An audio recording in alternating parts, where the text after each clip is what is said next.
Afghanistan is building Asia's largest artificial canal. مشکلات میں گھرا ہوا افغانستان اپنی طاقت سے بڑھ کر کیا کچھ ایسا کر سکتا ہے جو نہ صرف افغانستان کی تقدیر بدل ڈالے بلکہ یہ اپنے ملک کی ترقی کے لیے بھی کارآمد ثابت ہو؟ اور کیا آپ اس بات پر یقین کرنے والے ہیں کہ اپنے اس میگا پروجیکٹ کو افغانستان کسی بھی ملک کی مدد کے بغیر ہی سر انجام دے گا؟ تو آج کی اس دلچسپ ویڈیو میں ہم بات کریں گے افغانستان کے اس میگا پروجیکٹ کی جس نے دنیا بھر کو حیرت میں ڈال دیا ہے۔ مزید اس پروجیکٹ کے پس پشت حقائق سے پردہ اٹھانے کی کوشش بھی کریں گے، تو دیر کس بات کی، بلا تاخیر بڑھتے ہیں آج کی منفرد ویڈیو کی جانب۔ افغانستان سے دریافت ہونے والے لیتھیم کے ذخائر سے لے کر چائنا کی مدد سے کھوجی جانے والی کروٹائلز نے جہاں دنیا کو حیرت میں ڈال دیا تھا، وہیں میگا پروجیکٹ کے اعلان نے اچھوں کے طوطے بھی اڑا دیے۔ جی ہاں، اس بار افغانستان نے دنیا کو ایک زوردار حیرت کا جھٹکا زوروں سے دینے کا ارادہ کر لیا ہے اور اعلان کر دیا ہے کہ دنیا کی سب سے لمبی مصنوعی نہر تعمیر کرنے کا۔ ٹیپا کینال افغانستان کا وہ میگا پروجیکٹ ہے جس کے چرچے دنیا بھر میں ہو رہے ہیں۔ جی ہاں دوستوں، افغانستان 285 کلومیٹر لمبی اور 500 فٹ چوڑی دنیا کی سب سے بڑی آرٹیفیشل نہر بنانے جا رہا ہے۔ طالبان اپنے اس میگا پروجیکٹ سے اپنے ملک افغانستان کے لیے ترقی کے دروازے کھولنے کے خواہش مند ہے۔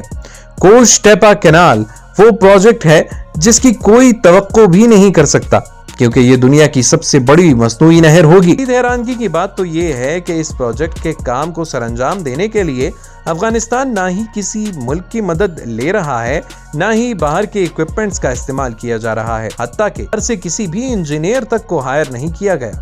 دوستوں، اس میگا پروجیکٹ کی شروعات مارچ 2022 میں کی گئی اور افغانیوں کی پھرتی کو دیکھتے ہوئے امید کی جا رہی ہے کہ اس پروجیکٹ کو 2025 تک مکمل کر لیا جائے گا۔ گزشتہ دنوں میں اس نہر کو 100 کلومیٹر تک کھول دیا گیا۔ سوال یہ پیدا ہوتا ہے کہ آخرکار افغانستان کو ایسی کیا ضرورت آن پڑی کہ شدید مالی مسائل کا شکار ہونے کے باوجود اتنی لمبی نہر کا پروجیکٹ شروع کر ڈالا؟ تو دوستوں، افغانستان ایک مکمل طور پر لینڈ لاک کنٹری ہے، یا یوں کہہ لیں کہ اس ملک کو مختلف ممالک کی سرحدوں نے درمیان میں گھیرا ہوا ہے۔ افغانستان کو پاکستان، ایران، ترکمانستان، تاجکستان اور چائنا کی سرحدوں نے مکمل طور پر گھیرا ہوا ہے۔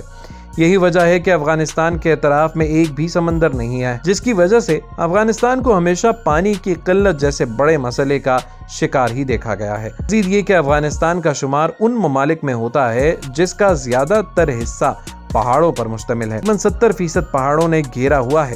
افغانستان تک 80% پانی ہندو کش میں موجود برف سے ڈھکے ہوئے پہاڑوں سے آتا ہے۔ ویسے تو افغانستان میں 4 دریا بہتے ہیں، مگر یہ پانی افغانستان کی ضروریات پوری کرنے سے قاصر ہے، اسی لیے یہ ملک پانی کی قلت کا شکار ہے۔ خاص کر افغانستان کے شمالی علاقہ جات میں پانی کی کافی کمی ہے۔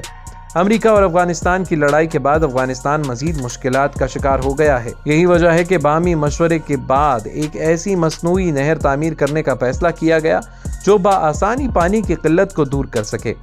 5.5 لاکھ ایکڑ خشک زمین کو پانی سے سیراب کرے گی اور ان بنجر زمینوں کو فصل پیدا کرنے کے قابل بنائے گی۔ افغانستان کے حکمرانوں کے مطابق 2 سال میں ہی وہ اتنی فصلیں اگا سکیں گے کہ جن سے ملکی ضروریات پوری کرنے کے علاوہ فصلوں کا 50% حصہ دوسرے ممالک میں بھی بھیجا جائے گا۔ اس سے یقیناً افغانستان کی معیشت پر مثبت اثرات مرتب ہوں گے۔ دوستوں، جب اس میگا پروجیکٹ کا اعلان کیا گیا تو بعض ممالک نے افغانستان کو تنقید کا نشانہ بھی بنایا۔ کہنے والے یہ تک کہہ گئے کہ افغانستان کے انجینئرز اتنے باصلاحیت نہیں کہ اتنا بڑا پروجیکٹ بغیر مدد سے مکمل کر لیں، اور نہ ہی افغانستان کے پاس جدید طرز کی مشینری ہے جو وہ استعمال میں لا سکیں۔ مگر جلد ہی افغانستان کے ان باصلاحیت انجینئرز نے اپنی قابلیت کا ثبوت دیتے ہوئے ان تنقید کرنے والوں کے منہ ہمیشہ کے لیے بند کر دیے۔ سوال یہ ہے کہ افغانستان جہاں بھوک اور غربت سے نڈھال ہے، وہاں اتنا بڑا پروجیکٹ وہ بھی کسی قسم کی مدد کے بغیر کیسے کرے گا؟ تو دوستوں، اس پروجیکٹ کو 3 فیزز میں تقسیم کیا گیا ہے۔ پہلے اور دوسرے فیز میں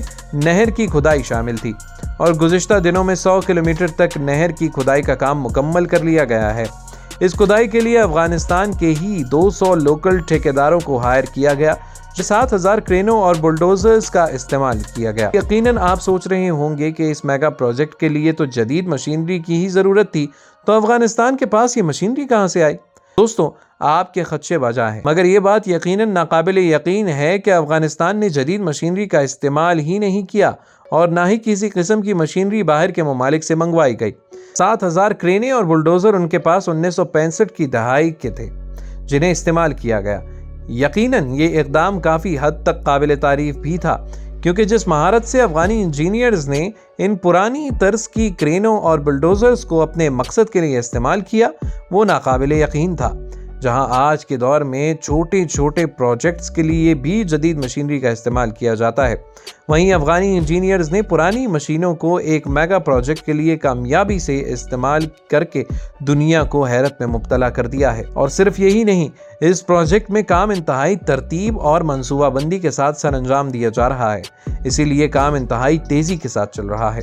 تو یپی نہر کی کھدائی کرتے ہوئے منو مٹی کو دور دراز علاقوں میں منتقل کرنا بھی کسی بڑی چیلنج سے کم نہ تھا۔ یقیناً اس میں وقت، محنت اور کافی پیسہ بھی درکار تھا، مگر افغانی انجینئرز نے اپنے دماغوں کا استعمال کافی زبردست طریقے سے کیا اور دنیا کو دکھا دیا کہ وہ نہ صرف محنتی اور ماہر انجینئرز ہیں بلکہ ذہانت کے معاملے میں بھی وہ کسی سے کم نہیں۔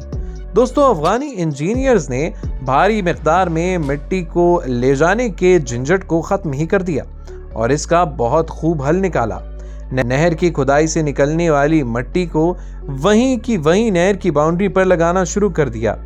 یہ عمل جتنا حیران کن تھا اتنا ہی مفید بھی تھا۔ مٹی کو اسی نہر کی باؤنڈری پر لگانے کے 3 فائدے تھے۔ پہلا یہ کہ مٹی کو لے جانا ہی نہ پڑا اور یوں محنت، وقت اور پیسے کی بچت آ گئی۔ دوسرا فائدہ یہ تھا کہ نہر کی باؤنڈری کو بنانے کے لیے کنکریٹ اور سیمنٹ وافر مقدار میں درکار تھی اور 285 کلومیٹر لمبی نہر کے لیے کروڑوں کے حساب سے کنکریٹ اور سیمنٹ پر پیسے خرچ ہوتے، جنہیں اپنی عقل مندی سے بچا لیا گیا۔ فائدہ یہ ہے کہ پتھریلی باؤنڈری کے مقابلے میں مٹی کی بنی ہوئی یہ باؤنڈری اضافی پانی کو جذب بھی کرے گی اور باؤنڈری پر مختلف سبزیاں بھی اگائی جا سکیں۔ باؤنڈری پر ہی نہیں بلکہ اس نہر کے آس پاس کی جگہ پر بھی سبزیاں کاشت کی جائیں گی۔